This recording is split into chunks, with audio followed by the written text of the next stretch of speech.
Billionaire secretly followed his pregnant maid one night. What he discovered will make you cry. A cold billionaire followed his pregnant maid, suspicious of why she vanished exactly at 5 p.m. He expected to catch a thief. Instead, he found her sleeping on freezing concrete behind a luxury building that he owned. The devastating discovery broke his world. Before we dive in, let us know in the comments what time is it and where are you watching from. Let's start. Julian Vance didn't believe in charity. He believed in calculus. As the CEO of Vance Properties, he viewed the world through the lens of efficiency and return on investment. If a building wasn't performing, you renovated it. If an employee wasn't performing, you replaced them. It was a cold, hard logic that had made him a billionaire by 35.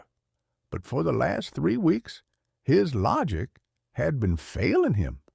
The error in his system was Sarah, his housekeeper. Sarah was a quiet presence in his penthouse. A black woman in her late 20s, she moved through his glass and steel home like a shadow. She was always immaculate in her black uniform, white apron, and white headband. But lately, the shadow had become slow, heavy. She was visibly pregnant, 7 months, perhaps 8. Julian watched her from his home office, pretending to read reports. He saw things he wasn't supposed to see. He saw her grimace when she bent down to pick up a piece of lint. He saw her pause in the hallway, pressing a hand to the small of her back, her eyes squeezed shut in silent agony before composing herself the second she thought he was looking. "Is everything satisfactory, Mr. Vance?" she would ask, her voice steady, but her eyes terrified. "Fine, Sarah, just fine," he would reply, dismissing her. But it wasn't fine. There were other anomalies. The food. Julian often hosted catered lunches for his executives. Trays of high-end sandwiches, fruit tarts, and imported cheeses often went untouched. Usually, these were thrown away. Lately, they vanished. And the time. Sarah never stayed a minute past 5 p.m., not because she was eager to leave, but because she had no choice. She moved with a heavy, painful slowness, her swollen ankles turning every step into a negotiation with gravity. She had to leave exactly on time just to make the short journey before her body gave out. One Tuesday in late October, the curiosity finally outweighed the calculus.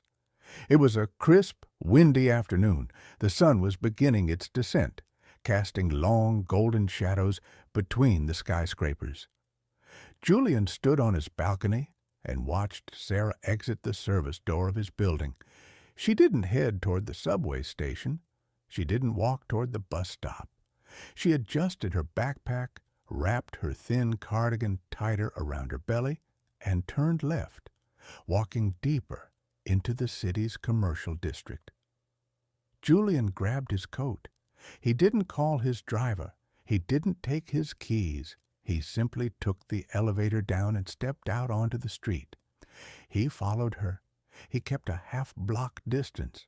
He felt ridiculous, a billionaire in a $3,000 suit stalking his pregnant housekeeper on a Tuesday afternoon. But he couldn't stop.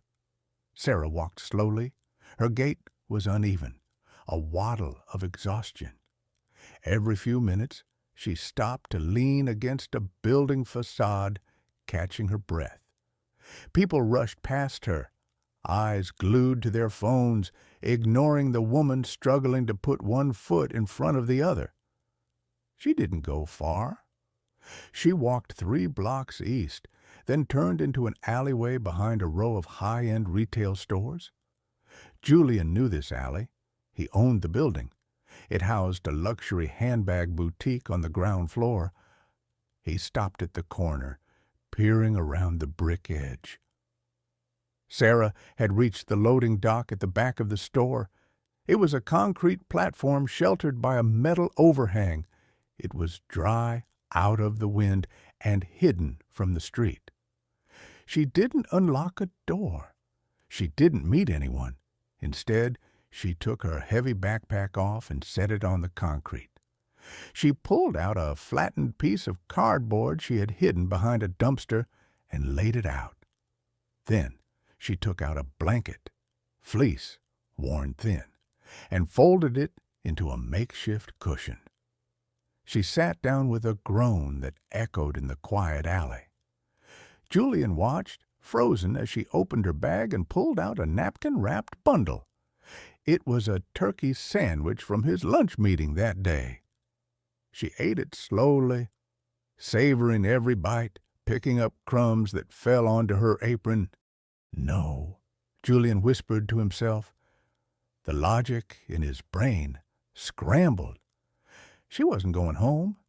She was home. She was living on the concrete loading dock of a luxury boutique, 3 blocks from his penthouse. Julian stepped into the alley. His leather shoes crunched on some loose gravel. Sarah's head snapped up. When she saw him, the sandwich dropped from her hands. She scrambled backward, pressing herself against the brick wall, her hands instinctively covering her pregnant belly. "Mr. Vance!" Her voice was a shriek of pure panic. I wasn't doing anything. I'm just resting. I'm leaving right now. Please don't call the police, please." She tried to stand up, but her balance was off, and she stumbled. "Sarah, stop!" Julian said. He closed the distance between them in 3 long strides, reaching out to steady her. She flinched away from his touch. "I'm sorry, sir. I know I can't be here. I was so tired. I'll go right now." "Sit down," Julian commanded. His voice wasn't angry, but it was shaking. "Sir, Sit down, Sarah." She sank back onto the cardboard, trembling violently. Julian looked at the meager setup, the cardboard, the single blanket, a bottle of water, the remains of a sandwich. "How long?" Julian asked, staring at the concrete. Sarah looked at her knees. 3 weeks. "You've been sleeping on a loading dock for 3 weeks, while pregnant?" "It's safe here," she whispered, her voice thick with tears. "The security guard knows me. He lets me stay if I'm gone by 6 a.m. It's better than the shelter. The shelters are full, or they're dangerous. I can't risk losing the baby in a fight. Where is your apartment? Where is your husband?" Sarah wiped her face with the back of her hand. "Marcus died in July. A car accident." Julian felt a cold weight settle in his stomach. July. He remembered her asking for time off. He had granted it, but he hadn't asked why. He had simply noted personal leave on her file and moved on. "And the apartment?" he asked. "Evicted," she said simply. "After the funeral costs, I didn't have enough savings. And then the rent went up." "The rent went up?" "Yes. The building was sold to a new company in August. They sent a letter saying the rent was being adjusted to market rates. It went up $600 a month. I couldn't pay it. I tried to talk to them, but they said it was an automated system. They gave me 30 days to vacate." "Which building?" Julian asked. The sick feeling in his stomach was turning into nausea. "The Cedar Arms, over on 4th Street." Julian closed his eyes. He took a deep, shuddering breath. Vance Properties had acquired Cedar Arms in August. He remembered the meeting. His VP of Operations had shown him a spreadsheet.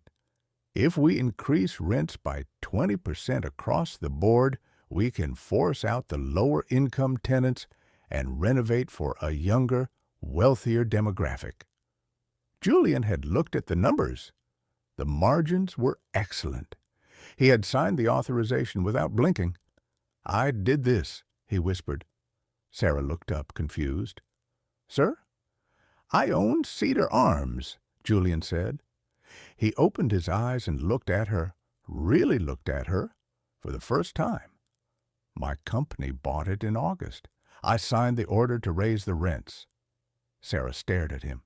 Her mouth opened, but no sound came out. The betrayal on her face was worse than anger.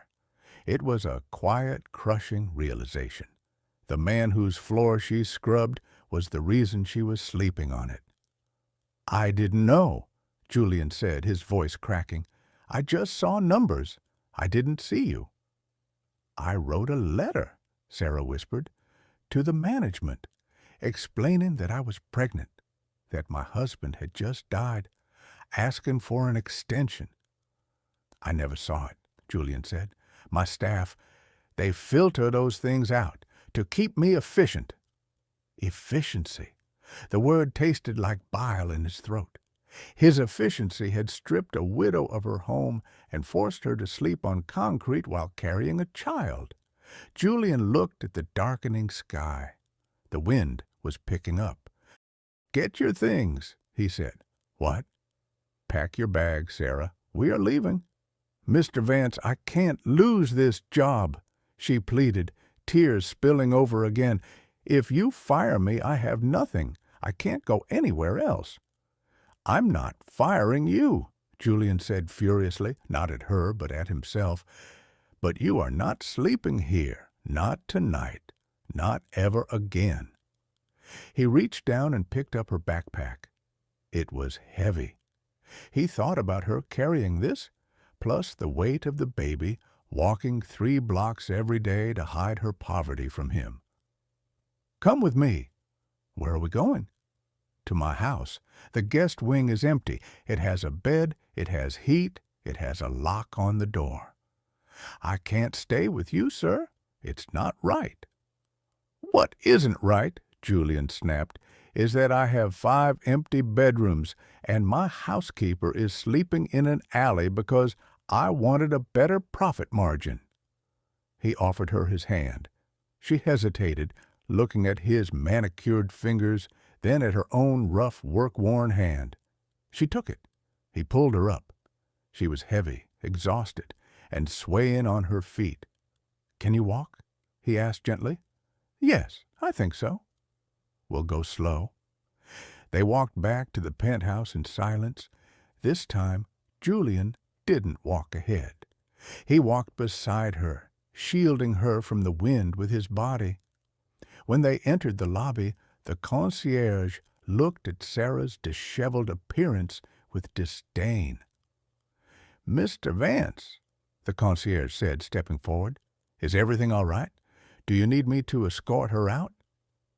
If you speak to her with anything less than total respect,